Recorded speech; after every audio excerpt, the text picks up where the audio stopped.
Hey guys, it's Gareth from Hudson Auto, and we're on our four-wheel drive dyno, rear-wheel drive at the moment with the new Toyota 2026 FJ Cruiser.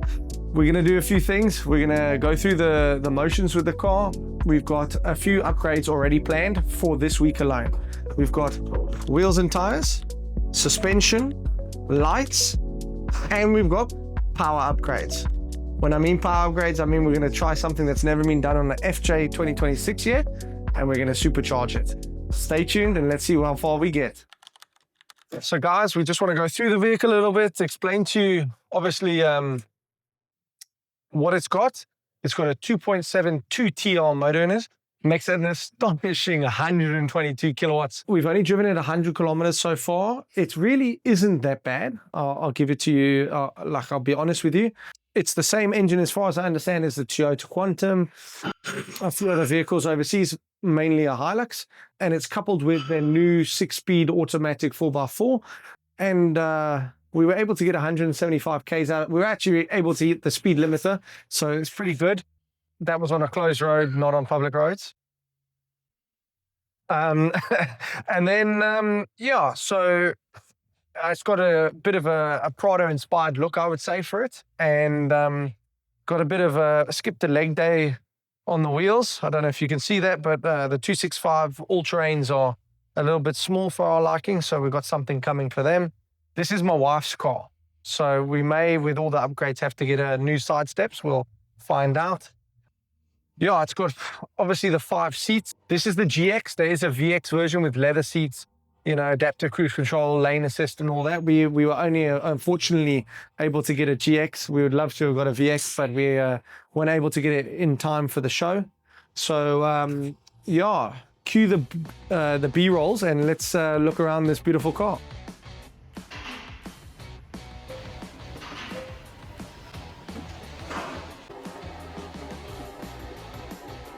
So guys, we just finished the pre-runs on the motor vehicle. Haven't looked at the Newton meters yet, but the kilowatts, that's for sure we have. It's got 121.5. They claim 122, so we're pretty spot on the money after 100 kilometers. Obviously, different dynos, different results, but it just obviously shows you that it's pretty accurate. I know there was rumors of Toyota having a running map, but we've got 121 kilometers, so we're pretty keen to get on with getting some more power out of it. So let's get on to it.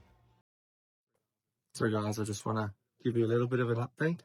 It is now 12:30 and got a bit of we've got the charge cooler in,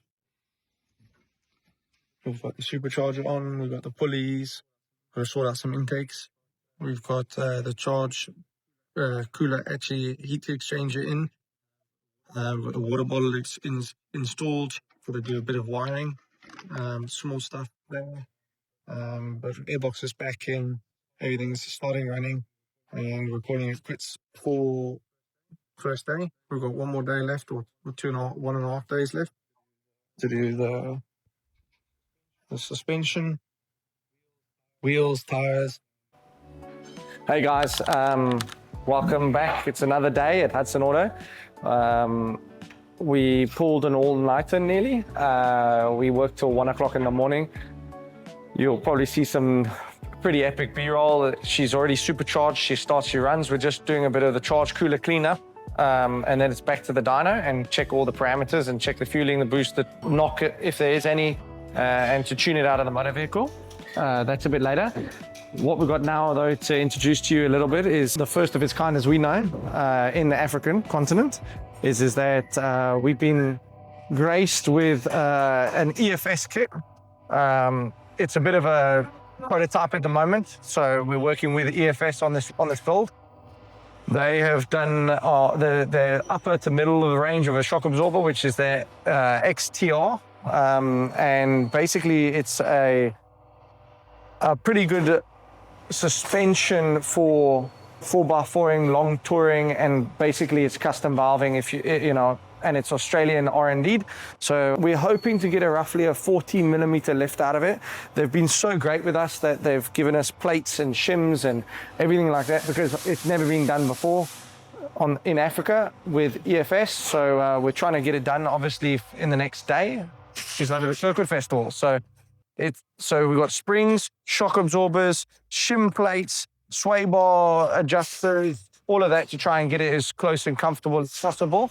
We are a bit worried about the tire size at the moment. Yeah, we've got to either opt for a 265 or a 285. We'll see what the 40 mil lift or closest to 40 mil lift that we can get out of her will do with regards to spacing, and we'll go from there. So let's see how she fits, and let's see what complications, or if any, I doubt it, will come about. So let's get the EFS coils, shocks, and all the goodies fitted.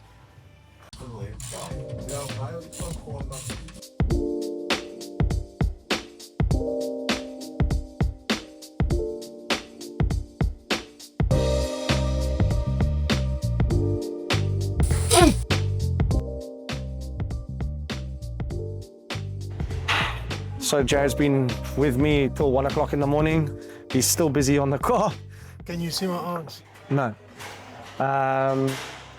So let's talk a little bit about obviously what we did till 1 o'clock in the morning. It obviously was a little bit complicated. The kit was never designed for this vehicle, designed for the motor, but not for the vehicle. The supercharger's on already. The charge cooler is the heat exchangers below it. This bracketry here, we really had to, it's a really nice kit. It comes with little brackets to pull the power steering pipe away. It basically uses the existing routing of the supercharger as well. A nice CNC bracket with 2 pulleys on it and an extra belt. So that's obviously to compensate for the extra length. As you can see, the throttle body also fits beautifully. The plugs fit nicely into it. And then this goes to the little plenum that's on the top. But everything literally looks like it's OE, original equipment manufactured, other than the supercharger. And yeah, it's really, really gone well. Obviously not easy, but it's gone well. So here we have our charge cooler.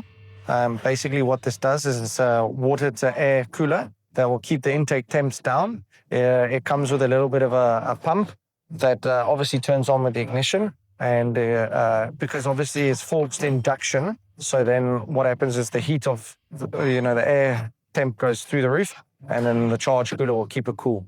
And we hope in the next hour we'll be on the dyno and checking her out.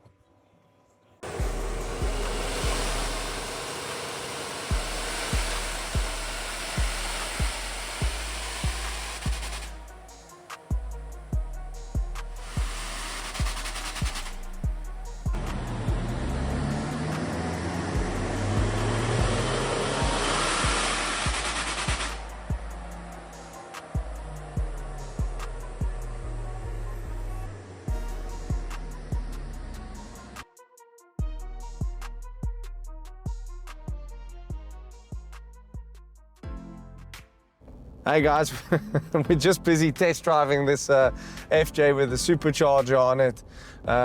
Don't look too closely at the fuel consumption because obviously we're doing full throttles. We're doing obviously see how fast she can go. And man, we're actually so impressed. The interior noise is so quiet. There's no whine from the supercharger, very, very little. We actually want to increase it slightly, which is amazing. The ride on the car is pretty good. As we said, it was a bit of a test, a prototype with the EFS. It is a little bit hard. We are busy talking to them about getting a little bit of a spring rate. Yeah, but the power, as you can feel and hear, is absolutely brilliant. And the response from the gearboxes we're sorting out, we're fine-tuning and going through it. We are absolutely chuffed with the results that we found. Kirkwood was phenomenal, and on to the rest of the car. Let's see how we get on with it.